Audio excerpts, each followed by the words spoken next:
Hey guys, and welcome back for episode 21. You know the drill, I'm making a Hotline Miami style samurai game with a lo-fi art style, a lo-fi soundtrack, and borrowing from retro anime classics like Samurai Champloo.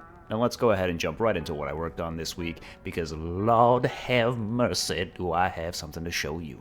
First, an idle animation test. And now, boom, welcome to level 2. We've got a dashing enemy type here, he runs at you, he dashes at you, and you better make sure to time your attacks well, because if you dash at him while he's doing the same to you, you'll clash swords, run out of energy, and if you're lucky enough to survive, you'll have to react quickly before he finishes you off. Lucky for you, we've got a new item that can help, a flashbang/stun grenade type item that'll stun enemies in an area and give you a second advantage. You can also kick tables and chairs at enemies to stun them, and you can now also regain energy by doing that, so that's another weapon you've got up your sleeve to go with your items for when you're out of energy. Enemy AI has been improved, game is hard, and as I'm sure you've noticed by now, we've got ourselves a basic score and combo system. If you can slice enemy throats open fast enough, you get to watch those sweet numbers climb.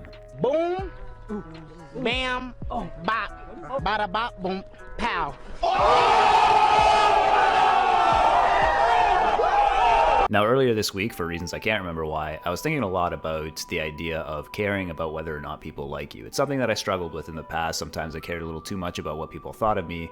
As a matter of fact, part of the reason why I employ such crude humor in my YouTube videos is because I thought it'd be a great way to practice not giving a fuck about what other people thought of me. So for whatever reason, I was thinking to myself, has there ever been anyone that everyone universally dislikes? So I started off with the most obvious example, and I thought about Hitler. And then I realized, well, no, while Hitler was alive, people liked him. And even now that he's dead and universally considered to be the embodiment of evil, even if it's only a small minority of people, there are some people that do like him. And then I had the fucked up but funny thought that simply because so many people know who Hitler is, even if only a small minority of them like him, technically there are more people that like Hitler than there are people who like any random given average person. So the next time your buddy's trying to take a dig at you, you can say to him, hey listen motherfucker, more people like Hitler than they like you. Not only will you have insulted them, but it's technically true. So anyway, continuing with that line of thought, I then thought about like serial killers, and serial killers get lots of fan mail, believe it or not. In fact, there's like girls that will go crazy over them. Then I equally as well started thinking about the opposite side of the spectrum of people who are like super nice and everyone should like them. You know, your Jesuses, your Buddhas, and yet there were and still are plenty of people who don't like those guys either. So all this is to say is that it seems as though no matter what you do, no matter what kind of person you are, somebody out there for whatever reason is gonna like you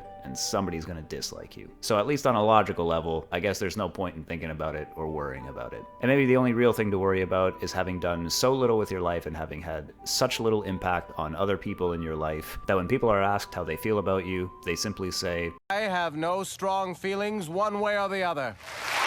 Now in the past, I think usually when I cared about whether or not somebody liked me, it was only because I was concerned about whether or not I had actually done something wrong. But it seems like oftentimes whether or not someone likes you has nothing to do with whether or not you've done something wrong. It's literally just a matter of taste, totally subjective, you know, kind of like music. You like some music, you don't like other music. You can't really say why, it's just is what it is, right? So similarly, you like some people and you just don't like some other people, and they haven't necessarily done anything wrong or right. It just is how it is. And isn't that just such a shame? That so much about whether or not we get along really just comes down to this arbitrary, subjective taste. Maybe that's why there are so many problems in the world today. What if God was one of us? Well, that's it for this week, guys. Thank you so much for watching. Please like and subscribe if you want regular updates on my sick samurai game. And I'll see you here again next week. Peace.